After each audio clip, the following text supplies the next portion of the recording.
Guatemala, 1954. La Agencia Central de Inteligencia lanza una operación con el nombre en código Baby Success para derrocar al gobierno que amenaza los intereses estadounidenses en la región. Será su primera misión de este tipo. La operación Baby Success era arriesgada y peligrosa. 500 rebeldes se enfrentarán a los 6.000 miembros del ejército del presidente. Se jugaban mucho y no podían permitirse que saliese mal. La CIA ya ha elegido al próximo líder de Guatemala y está al frente del ejército rebelde. Los soldados serán entrenados por Rip Robertson, un legendario agente paramilitar. Y se ha optado por recurrir a la guerra psicológica, utilizada por primera vez por la CIA. Una operación encubierta de guerra psicológica se basa en el engaño, en las mentiras. Partiendo de archivos desclasificados recientemente, revelamos el primer intento de la CIA por derrocar a un gobierno de izquierdas en América Latina. 12 de agosto de 1953, Washington. Se celebra una reunión de alto secreto en la Casa Blanca.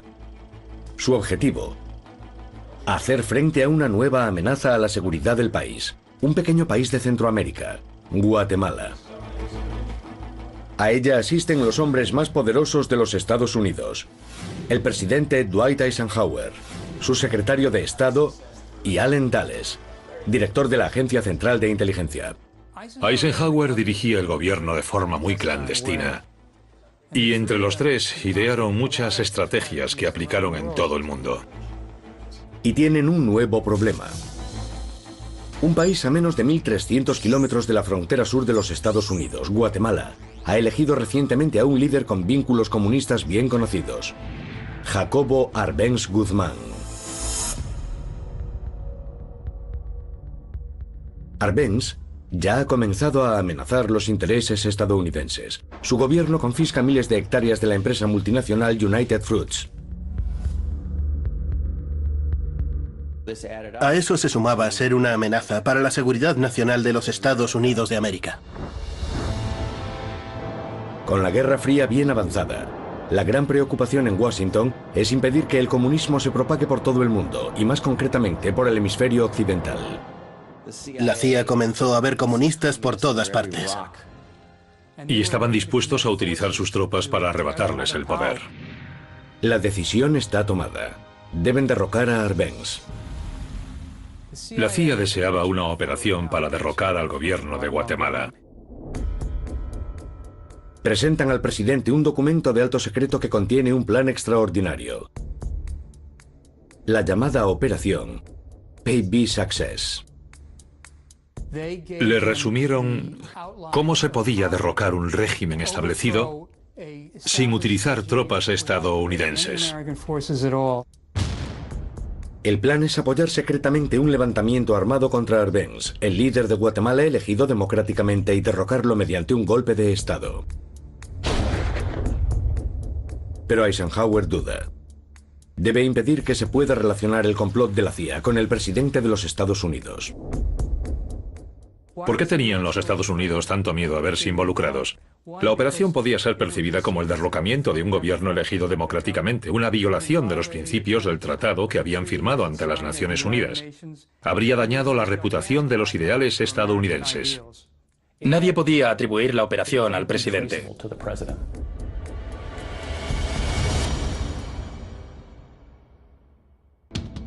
La operación combina tres estrategias clave. En primer lugar, una invasión con un pequeño ejército especialmente adiestrado. Después, aplicar una presión política exterior. Y por último, que la CIA utilizase todo un abanico de engaños. La operación Baby Success planteaba una nueva estrategia, cosas que no se habían visto antes, acciones que nunca se habían puesto en práctica. Esos métodos son tan novedosos que la CIA ni siquiera sabe si funcionarán.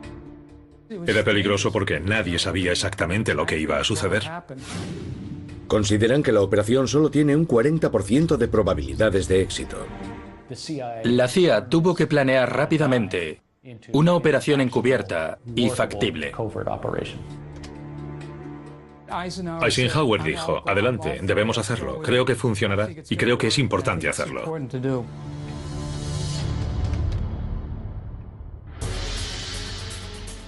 El primer movimiento de la CIA es establecer un centro de mando en la base aérea de Opa-locka, en Miami, Florida.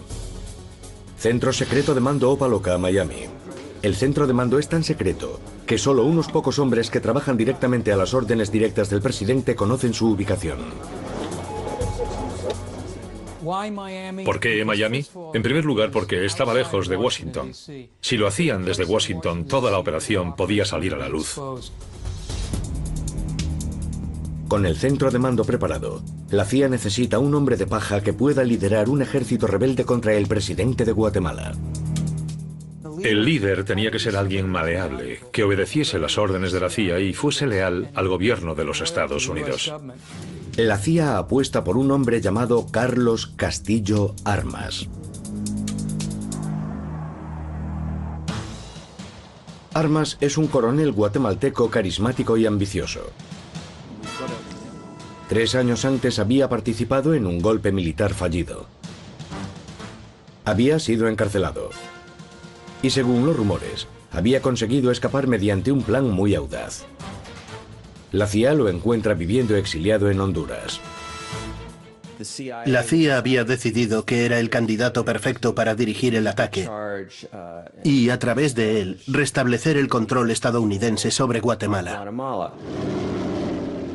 Armas vuela al centro de mando de Opa-locka. Ambas partes llegan a un acuerdo.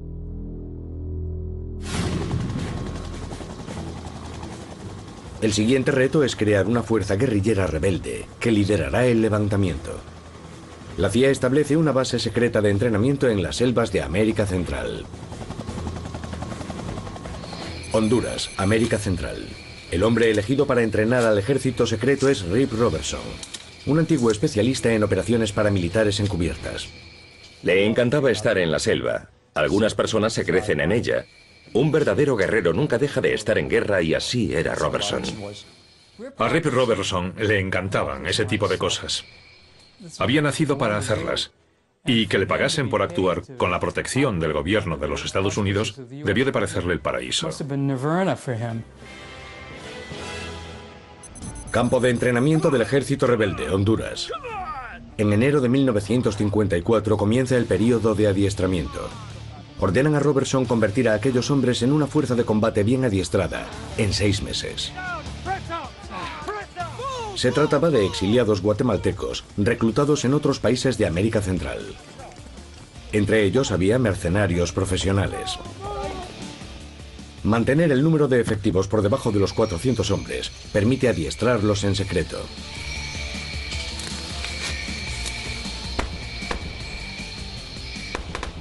Rip Robertson tuvo que adiestrar a su equipo en tácticas de guerrilla.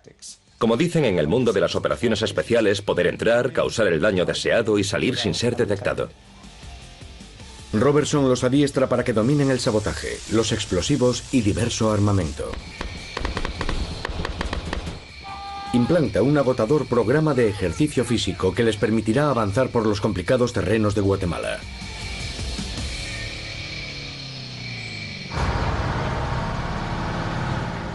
Pero esa es la parte fácil.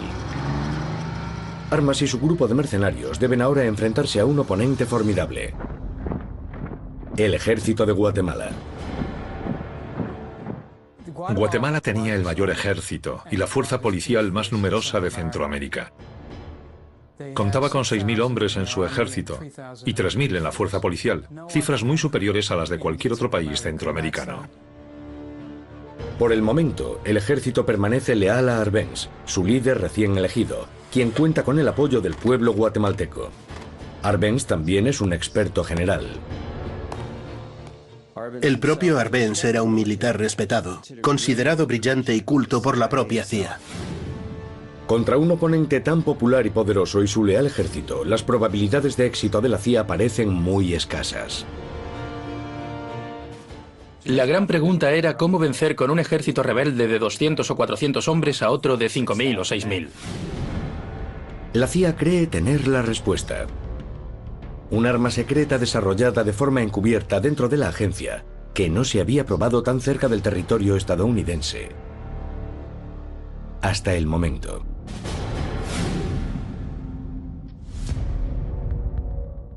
La guerra psicológica, las operaciones psicológicas, se basan en el engaño, en la mentira. Se trata de emplear trucos sucios. Y nada funciona si uno revela su identidad. Las operaciones psicológicas se utilizan desde la Segunda Guerra Mundial, pero hasta ahora nunca se habían intentado a semejante escala. Fue la primera vez que la CIA intentó una maniobra de ese tipo para derrocar a un gobierno.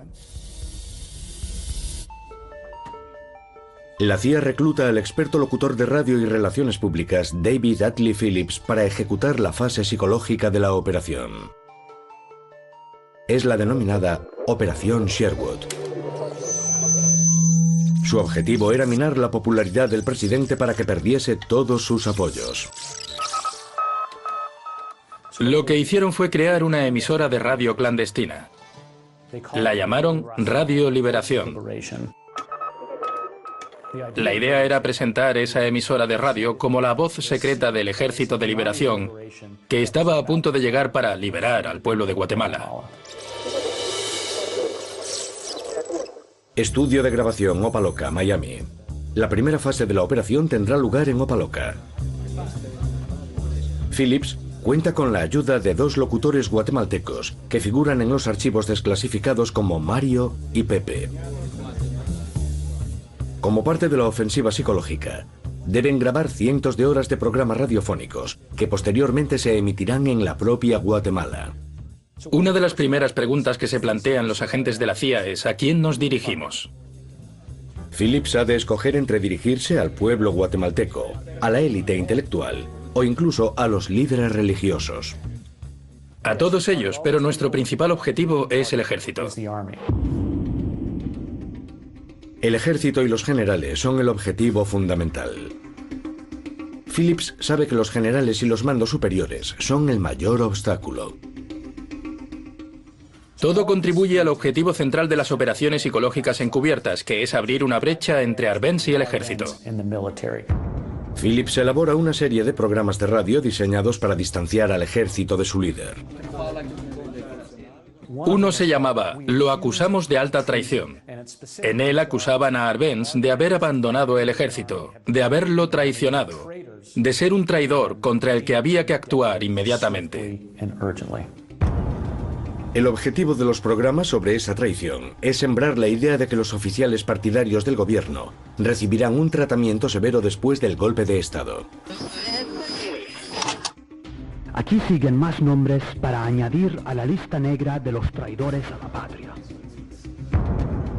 A continuación, Phillips se dirige al punto débil de los oficiales: su bolsillo. En una de sus campañas sugirieron que la moneda estaba a punto de derrumbarse y Arbenz no tendría dinero para pagar a los oficiales. Nada inspira más miedo en las filas de los soldados que lo son por dinero que la idea de que no les paguen. Guatemala are nevoie de democrație. Toată lumea trebuie să iasă să moare. Día tras día, noche tras noche, durante 6 semanas enteras, Phillips y su equipo realizan cientos de grabaciones. Cuando las grabaciones están listas, la CIA transporta las cintas desde Opa-locka, Florida, a una emisora secreta cercana a la frontera de Guatemala. A día de hoy todavía no sabemos desde dónde se emitió la Operación Sherwood. Algunos informes la sitúan en la selva de Honduras y otros en un granero de la hacienda del dictador de Nicaragua.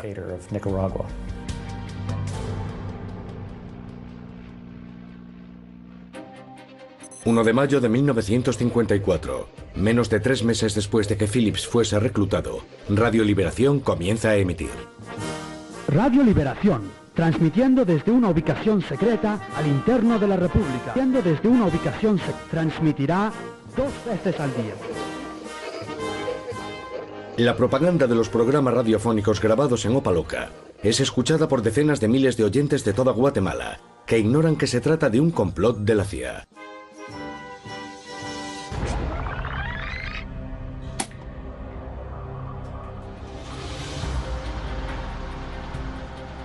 Mientras, el ejército rebelde adiestrado por Rip Robertson ya está listo para atacar, y la CIA ejecuta la fase final de su plan: aislar políticamente al presidente Arbenz. A finales de octubre de 1953 comienza el complot para aislarlo. La CIA envía a Guatemala al diplomático estadounidense John Perfoy. El embajador Perfoy fue elegido cuidadosamente por su personalidad arrogante y su oposición frontal al comunismo. Su trabajo consiste en aumentar la presión contra el presidente Arbenz. Perfoy era muy ostentoso. Llevaba sombreros borsalino adornados con plumas. Siempre parecía llevar encima una pistola en su funda. Su primer ataque contra Arbenz llega solo unas semanas más tarde, cuando es invitado a reunirse con el presidente del país. Debió de ser una escena extraordinaria. Lo único que hizo Perfoy fue criticar la presencia de comunistas en su gobierno. Podría decirse que sirvió como indicador de cuál sería el comportamiento de Perfoy en el futuro. Uno de los primeros trabajos de Perfoy es crear una delegación secreta de la CIA dentro de la ciudad de Guatemala. Pero ¿dónde podía establecer un embajador un centro de operaciones sin ser descubierto por el gobierno? Evidentemente, en la Embajada de los Estados Unidos, donde él mismo trabajaba. Ocuparon una planta entera de la embajada para encargarse de toda la planificación interna necesaria para alcanzar su objetivo final, que era deshacerse de Jacobo Arbenz. Era una zona de la embajada cuya única función era trabajar para derrocar al gobierno de Arbenz. Podemos imaginar mapas, cadenas de mando, las personas a contactar, la planificación de las distintas tácticas que iban a ser empleadas, un conjunto de cosas destinadas a averiguar de una forma muy deliberada cómo derrocar a aquel gobierno.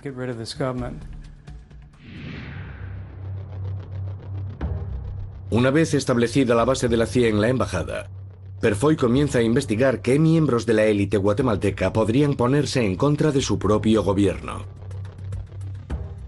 Una de las cosas que se hicieron desde la Embajada de los Estados Unidos fue pagar a oficiales del ejército para que desertasen. Fue una operación crucial, ya que los planificadores de la CIA pensaban que si conseguían influir en el ejército sería el final de Arbenz. Arbenz lo consideraba una defensa inexpugnable y fue complicado averiguar cómo podían anularla. Invirtieron mucho tiempo en animar a los oficiales a desertar mediante pagos en metálico. De hecho, en cierto momento, una persona ofreció dinero al propio Arbenz para que dejase el poder. Evidentemente, echó a esa persona de su despacho simplemente por haberlo sugerido. Intentaron eliminar todos sus apoyos en el ejército para debilitarlo, hasta que prácticamente no sirviese para proteger a Arbenz. Mientras Perfoy intenta ganarse al enemigo desde el interior de Guatemala, la CIA se centra en buscar en el resto del mundo formas de socavar el poder de Arbenz.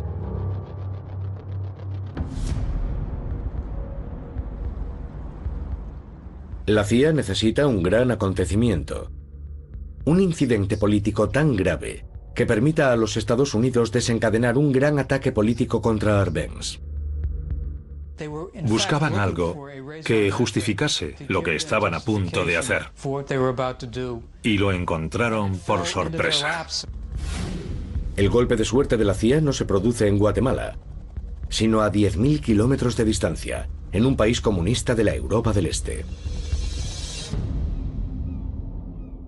El 17 de abril de 1954, un espía de la CIA destinado en Polonia descubre un cargamento sospechoso en un barco llamado Alfem en Szczecin, Polonia. Se dieron cuenta de que aquel barco tenía ciertas características inusuales, que podía transportar armamento. El espía informa a la CIA sobre el Alfem. Advierte de que podría partir hacia América. La CIA vigila el trayecto del Alfén mientras se dirige hacia el Caribe. Controlan el viaje del Alfén, que pasa por Dakar, en África, y luego por las Antillas holandesas.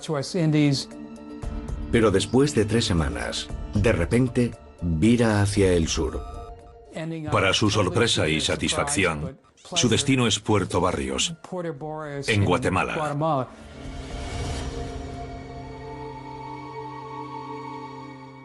Puerto Barrios, Guatemala, 17 de mayo.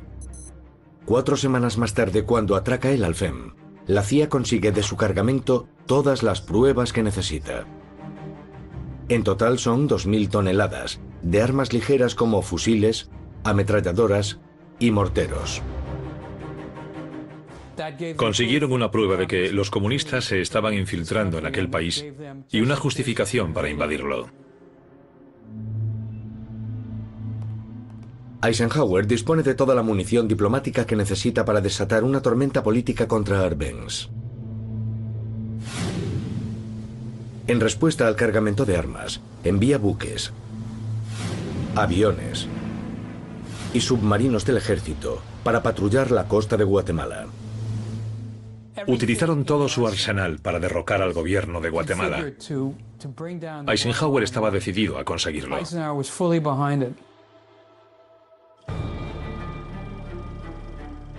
Arbenz solo puede observar con horror cómo su país es estrangulado por un bloqueo naval. Él y sus generales se preguntan incluso si los Estados Unidos podrían invadir su país. En ese momento, Arbenz comprendió que habían organizado una gran campaña en su contra. Alarmado por la demostración de fuerza de Washington, Arbenz intenta tender puentes políticos con los Estados Unidos. Envió a su ministro de Relaciones Exteriores, Torielo, a reunirse con Perfoy para ver si podían pactar una tregua.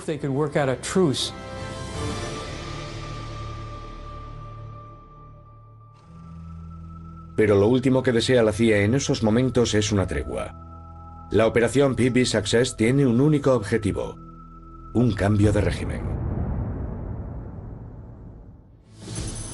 15 de junio de 1954.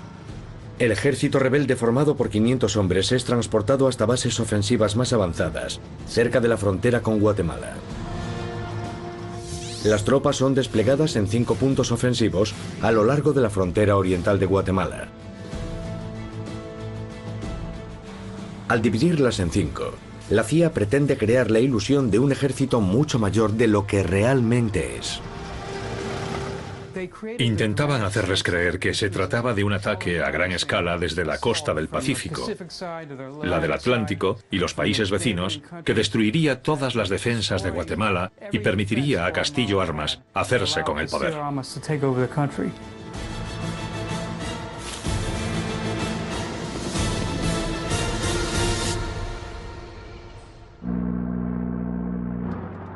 Para apoyar la invasión terrestre, la CIA hace volar una docena de aviones indistintivos hasta la primera línea.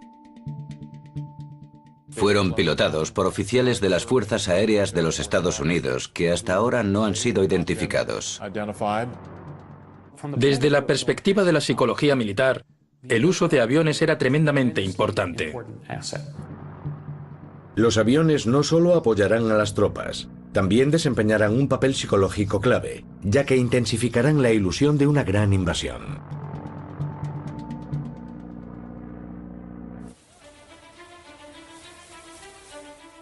Con el apoyo aéreo preparado y el ejército situado y listo para actuar, la CIA se pone en contacto con el líder de los rebeldes guatemaltecos, Castillo Armas, y da luz verde a la invasión.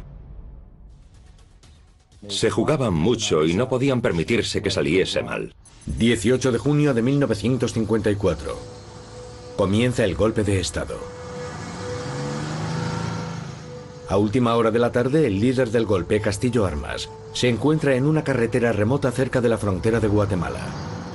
Lidera un grupo formado por 120 de los 500 soldados. Forman el contingente oriental de la invasión. Si todo sale según lo previsto, dentro de pocos días será el próximo presidente de Guatemala. Al acercarse a la frontera vieron que había 2 guardias. Uno de ellos es funcionario de aduanas. Es abatido rápidamente.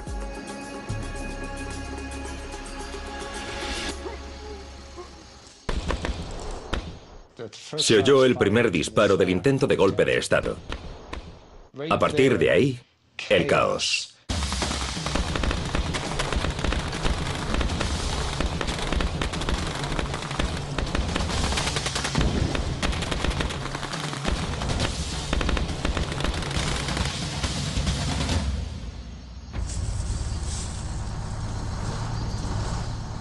El segundo cae muerto mientras el convoy cruza la frontera de Guatemala.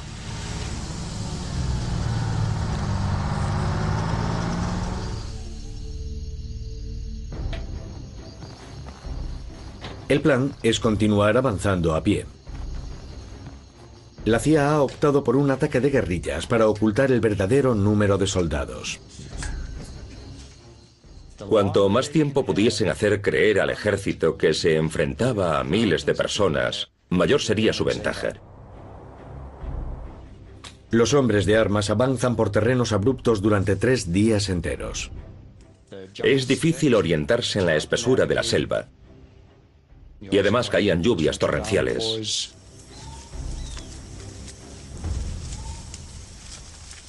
El tercer día de la invasión, llegan a la pequeña ciudad de Esquipulas.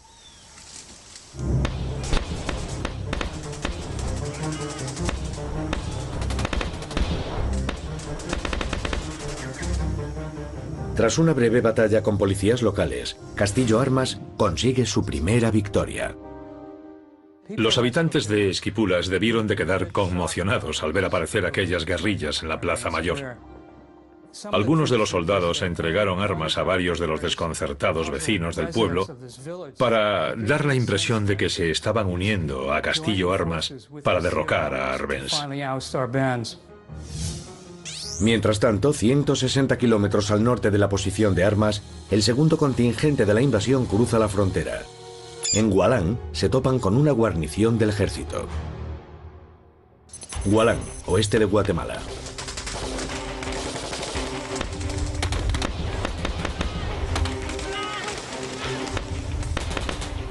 Es la batalla más encarnizada de la invasión hasta el momento.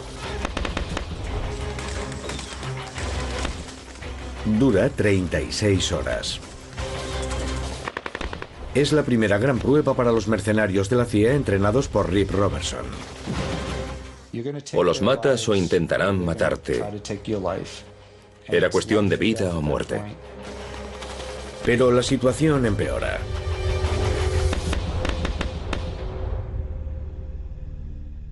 Uno por uno, los rebeldes empiezan a huir. Cuando los soldados restantes se dan cuenta de lo que ocurre, ninguno quiere ser capturado y acusado de traición. Al ver huir a 2, 3, 5 o 6 personas, empiezan a pensar que quizás sea la mejor opción. Es uno de los problemas que surgen con un ejército irregular. Finalmente, casi toda la segunda columna huye de nuevo hacia la frontera. Es el primer gran revés para el ejército rebelde. Muchos de sus soldados acaban heridos o muertos.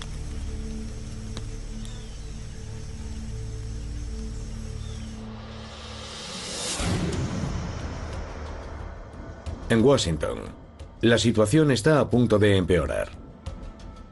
El plan era aumentar la presión sobre el presidente de Guatemala en el campo diplomático. Pero los líderes mundiales sospechan de la postura de los Estados Unidos. El gobierno de Arbenz decidió recurrir a varios organismos internacionales en busca de protección. El primero fue las Naciones Unidas, el segundo fue la Organización de Estados Americanos, la OEA. In Caracas, the 10th Inter-American Conference hears Foreign Minister Torriello of Guatemala, whose country is the target of a United States resolution against communism in the hemisphere. Las Naciones Unidas acceden incluso a formar un equipo de investigación para analizar la invasión. El complot de la CIA corre el riesgo de ser descubierto. Los responsables de la operación PB Success disponen de poco tiempo para evitar que se convierta en un fallido golpe de Estado que habría costado millones de dólares y la consiguiente humillación internacional.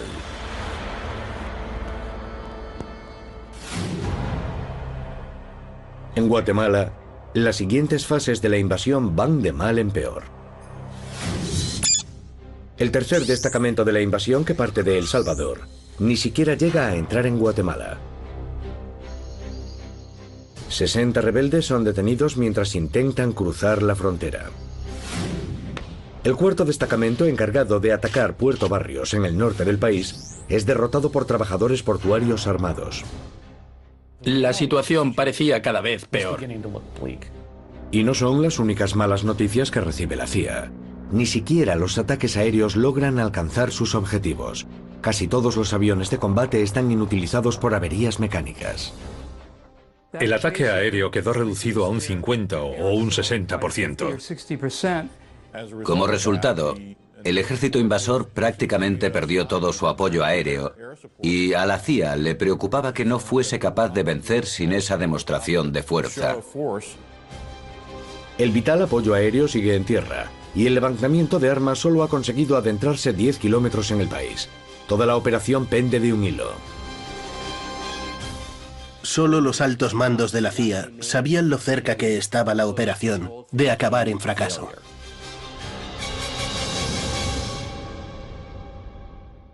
...23 de junio de 1954.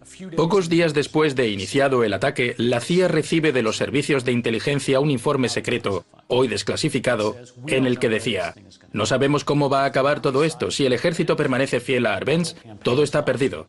Pero si se pone en su contra, podríamos vencer. La operación se acerca a un punto crítico. Y Allen Dulles, el director de la CIA, mantiene con el presidente Eisenhower una reunión secreta de emergencia. Al presidente le sorprenden los fracasos de las operaciones militares. Eisenhower estaba desconcertado, ya que pensaba que todo había salido según los planes de la CIA.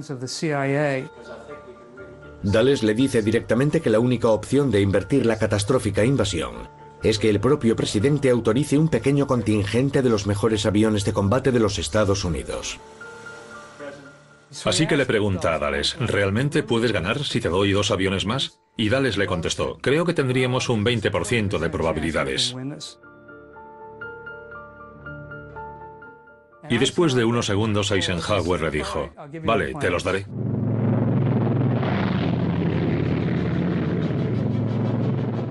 Los archivos desclasificados han desvelado que el presidente proporcionó a Dulles 2 nuevos cazabombarderos F-47, valorados en $150.000. El F-47N Thunderbolt era sin duda el mejor avión de combate de Centroamérica en ese momento. A la CIA le preocupa que alguien descubra la implicación de los Estados Unidos y hace retirar las insignias estadounidenses de los aviones que vuelan ilegalmente hacia Centroamérica. Tenían la sensación de que aquello podía salir mal, pero tenían que intentarlo de todos modos. Es poco probable que los F-47 basten para cambiar el rumbo de la invasión.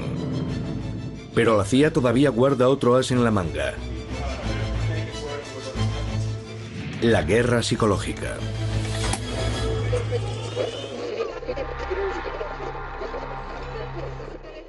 En la operación PB Success, todo se basaba en ilusiones. Se basaba en la idea de hacer creer al pueblo guatemalteco que un enorme ejército rebelde estaba a punto de apoderarse del país.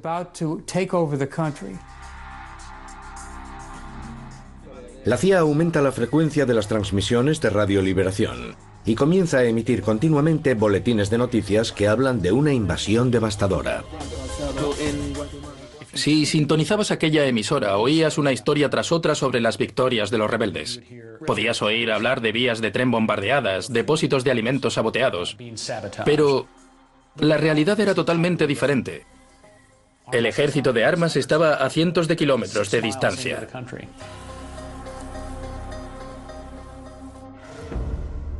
El siguiente objetivo de la CIA es el ejército guatemalteco. La CIA y la Operación Sherwood consiguieron una gran victoria cuando un coronel que había liderado las fuerzas aéreas guatemaltecas desertó. Cruzó la frontera pilotando su avión privado y se entregó a la CIA. David Dudley Phillips, el responsable de la campaña de radio, quiere que el coronel anuncie su deserción en directo. Pero este se niega. Phillips finge aceptar su negativa y le sirve un whisky y luego otro más, hasta dejar a aquel tipo medio borracho. El coronel está cada vez más ebrio. Phillips usa un magnetófono para grabar el relato de su deserción sin que se dé cuenta. En cuanto pudo, Phillips editó la grabación y la emitió.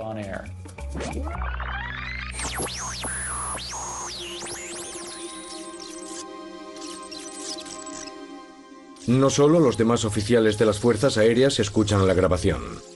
El presidente Arbenz también la escucha.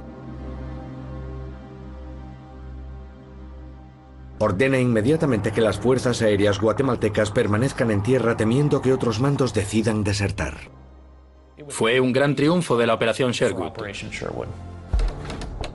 Y continuarán utilizando trucos de ese tipo, cada vez más y más engañosos. Usó un ingenioso truco para intentar ganarse la credibilidad de los oyentes. Fingió un ataque a la emisora.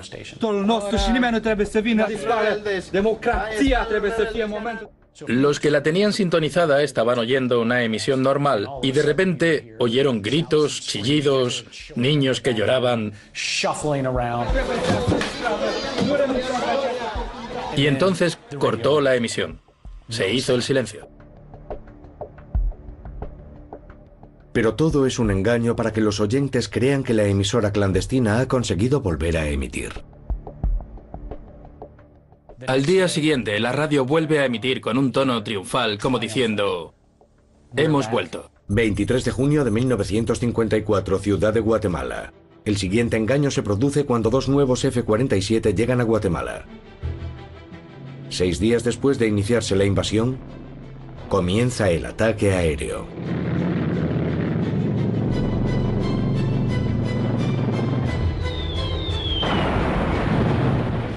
Nunca habían visto nada como un F-47N Thunderbolt atacar su ciudad volando a baja altura y de un modo tan agresivo.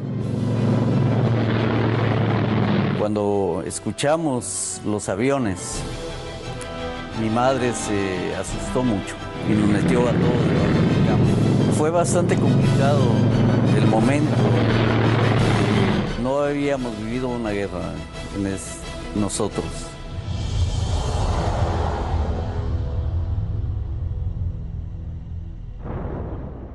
El ataque aéreo es tan impactante que los guatemaltecos se inventan un apodo muy apropiado para las bombas: sulfatos.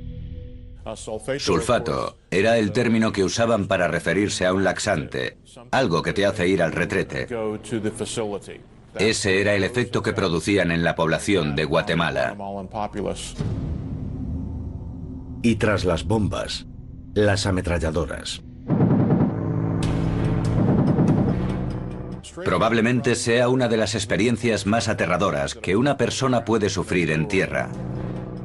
Imaginen un avión que hace un ruido tremendo,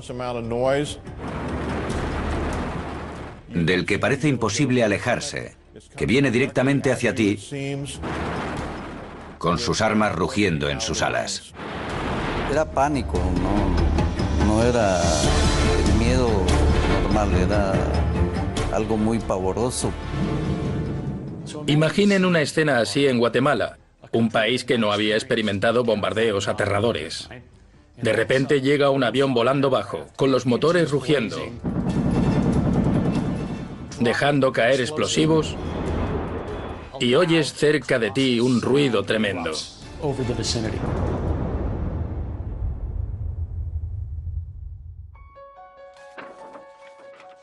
Pese al terror causado, los archivos desclasificados de la CIA revelan algo sorprendente. No creo que pretendiesen causar un gran daño. Si hubiesen querido utilizar los F-47 para lanzar un ataque aéreo devastador, habrían usado las bombas de 227 kilos para las que habían sido diseñados. Pero no lo hicieron. Los F-47N pueden transportar 3 bombas de 227 kilos. Podrían haber causado muchos daños con ellas. De hecho, los daños fueron más aparentes que reales. Según los informes, no se produjo ni una sola muerte, ni cayó una sola bomba realmente potente durante el ataque. Lo cierto es que en algunos casos lanzaron botellas de Coca-Cola desde el avión, ya que el estallido del vidrio sonaba como una fuerte explosión. Todo ello forma parte de la operación psicológica. El objetivo del ataque aéreo no es matar, sino sembrar el caos y el pánico entre la población guatemalteca. Dejaron caer una bomba de gran tamaño que en realidad no era un artefacto explosivo, pero creó una enorme nube negra sobre la ciudad, dando la impresión de que había ocurrido algo horrible. La bomba de humo lleva a muchos guatemaltecos a creer que están sufriendo un ataque directo. Entonces fue cuando divisamos nosotros que estaba saliendo humo negro de algún lugar de la capital. Las tácticas psicológicas de la CIA van todavía más lejos. Utilizaron otro truco propio de las operaciones encubiertas, replicar los sonidos de un bombardeo. Instalaron en la embajada de la ciudad de Guatemala enormes altavoces que reprodujeron los ruidos de un bombardeo y del vuelo de aviones a reacción para causar temor a la población.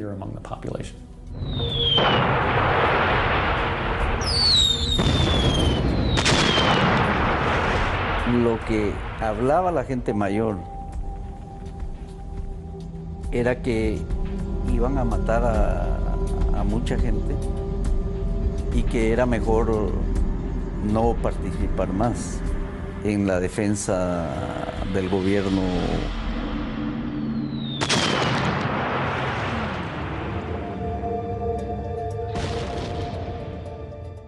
Aunque la ofensiva psicológica está empezando a dar resultados, el ejército rebelde ha quedado reducido a un puñado de soldados desesperados que solo se han adentrado 10 kilómetros en el país, y Arbenz sigue en el poder. La CIA está a punto de hacer una apuesta increíble. Un farol que convertirá su derrota en una impresionante victoria. Justo en ese momento crítico, Phillips recurrió a la que llamó su mayor y más importante mentira. Su mayor y más importante mentira es la última fase de las emisiones de radio falsas que ofrecían una versión completamente inventada de la invasión. En cierto modo había dos invasiones. Por un lado, la verdadera, que consistía en una fuerza invasora ínfima con sus efectivos reducidos a la mitad. Y por otro, la situación inventada por Radio Liberación, que sugería que aquellas tropas seguían avanzando sin obstáculos. Las emisiones de radio de la CIA hablan de una victoria tras otra. Una invasión que en realidad no existe. Decía que las fuerzas rebeldes avanzaban hacia la capital, que la invasión era un éxito, que la sublevación estaba en marcha. Era una historia tras otra sobre la inevitable victoria de las fuerzas rebeldes. La mayor mentira de todas llega cuando la radio informa de que miles y miles de soldados se están acercando a la ciudad de Guatemala. La mentira eran esas dos columnas del ejército que avanzaban hacia la capital dispuestas a tomarla.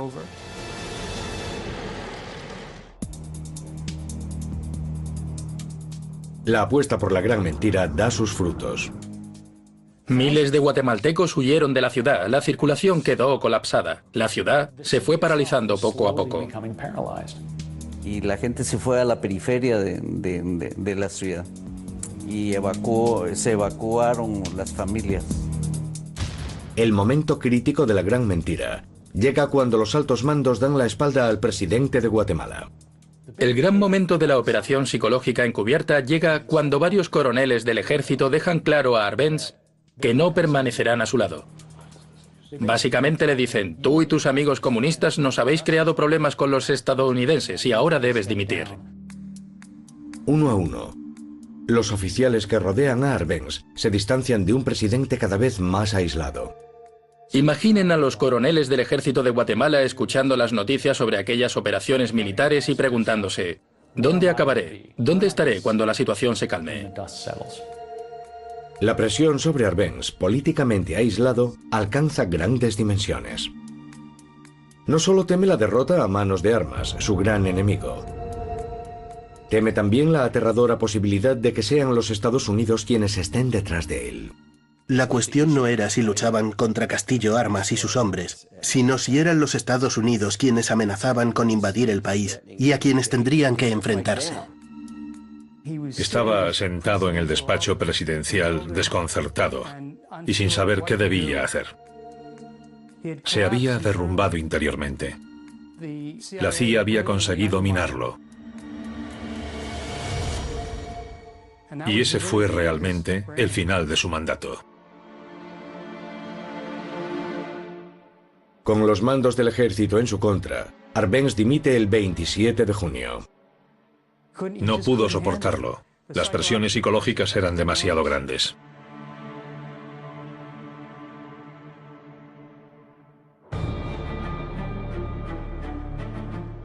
Diez días después, Castillo Armas jura el cargo como nuevo presidente de Guatemala. El coronel exiliado hasta hace poco más de una semana es una figura relativamente desconocida, pero se ha convertido en el hombre más poderoso del país. En Washington, la operación Baby Success es considerada una enorme victoria. Según todos los parámetros, era una operación que no debería haber salido bien.